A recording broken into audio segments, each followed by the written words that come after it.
Today we're going to be making this yummy pasta. I'm calling it Bahamian chicken pasta because it's a mix of jerk chicken and Cajun chicken. So I hope you guys enjoy this video. It was definitely super easy to put together, definitely a 30-minute meal, and it tastes great as well.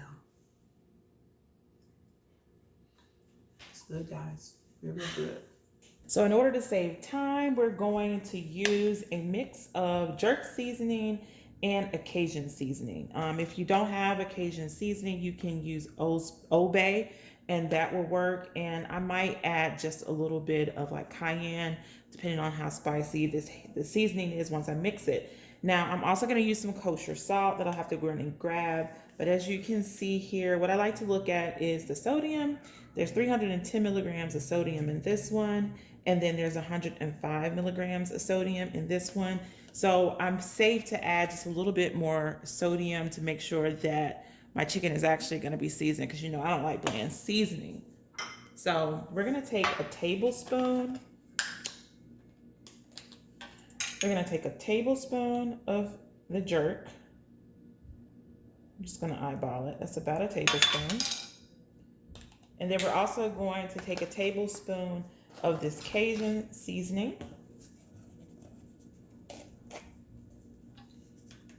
Let's see. And guys, this Cajun seasoning has some sugar in it, which I wish it didn't, but you can definitely use a substitute or have something. I take that back. It does not have sugar in it. I thought it did. So, and then I'm just going to maybe add just about a half of a tablespoon of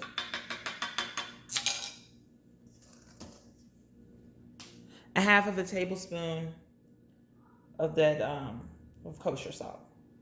So I may not actually even use all of this, but try to just mix it around really good here. And we're just going to add that like so. I have about this much left.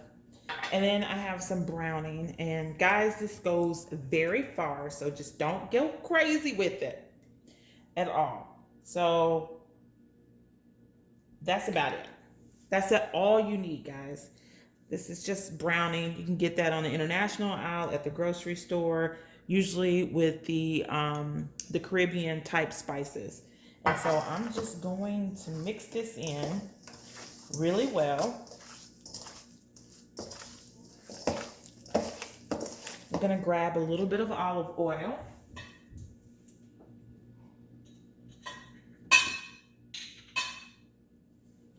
So I'm going to just drizzle a little bit of olive oil just to kind of help mix these seasonings along here. It's going to take a minute because of that browning. Got to make sure that it gets on all of the chicken here. Now that is added, now we're gonna go right on over to the stove. Now that my oil is good and hot, I'm gonna go ahead and add all my pieces of chicken in. I only have about 7 pieces here, I think. We can count them once they get all down in the pan. We're just gonna spread them out and cook them until they're nice and done, but not tough on either side. Got 2 pieces left. I'm gonna have to squeeze these in the middle here.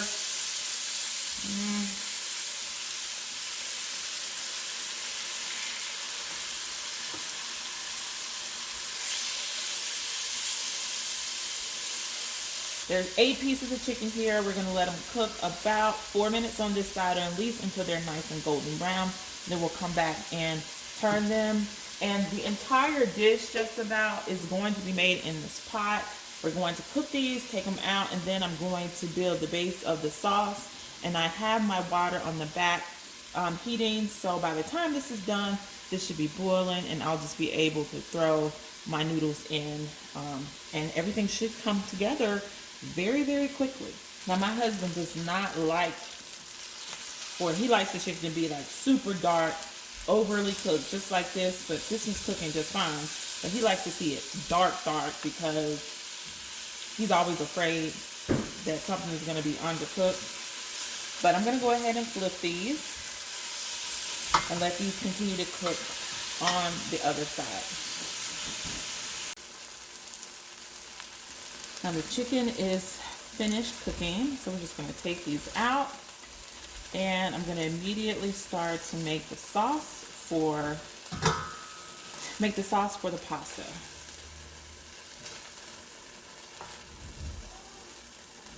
So right on top of this, and guys, this is a great low carb meal because some of us in the house are watching our carbs. I'm gonna make some zoodles for us. So yeah, this is gonna be like a heavy, like a low carb keto meal option for those that are, you know, dieting or doing a keto friendly diet or something like that. So here I'm just gonna melt a stick of butter.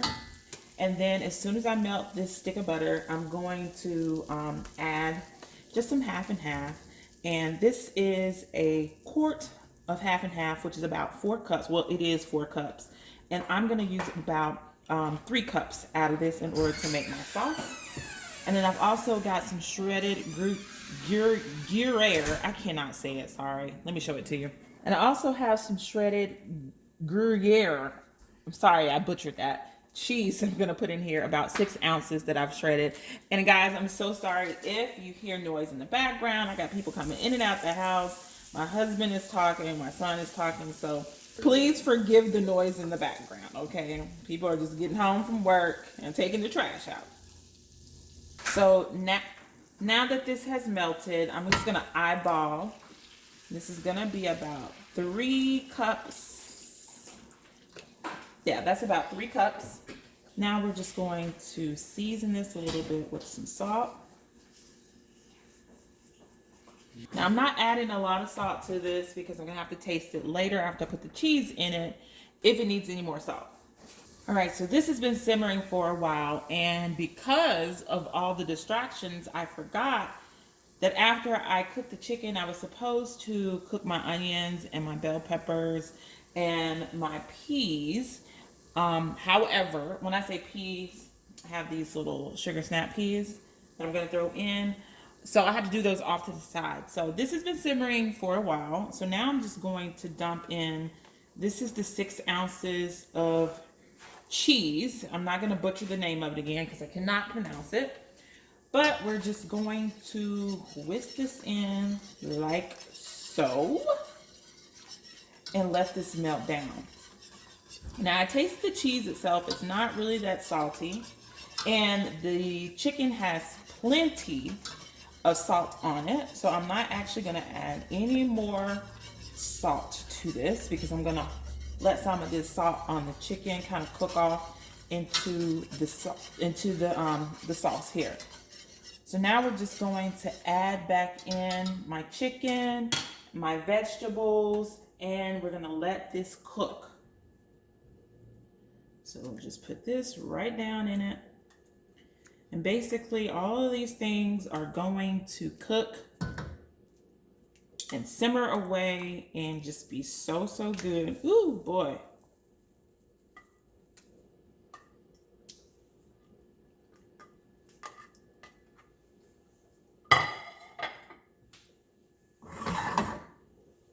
So I'm also gonna add in my veggies here.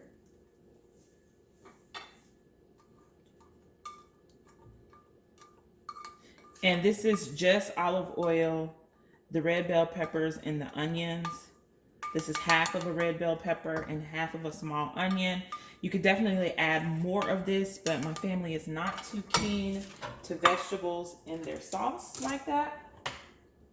And then I'm also just going to put these sugar snap beads right in here. And we're just going to mix this around, and we're going to cover this and let this cook. Now what I will add is some pepper. Ooh, almost messed up, guys. That's lemon pepper. We don't want lemon pepper. We're just going to put in some pepper like so. I don't know what it is. I just don't like to see just like white sauces without any type of pepper or anything in it. And I know they say you're supposed to use white pepper, but like I like to see my specks all the time. All right. So I'm actually going to turn this up a little bit because I do want it to hurry up and like cook down and reduce. And I don't want my sugar snap peas to be like super soggy. So we're gonna cut this up, turn this up just a little bit, and we're going to go ahead and put a lid on this and let this cook for a while. So this has cooked for about 5 more minutes, and some of the cheese is starting to like curdle a little bit, but it tastes really, really good. So don't be discouraged by that.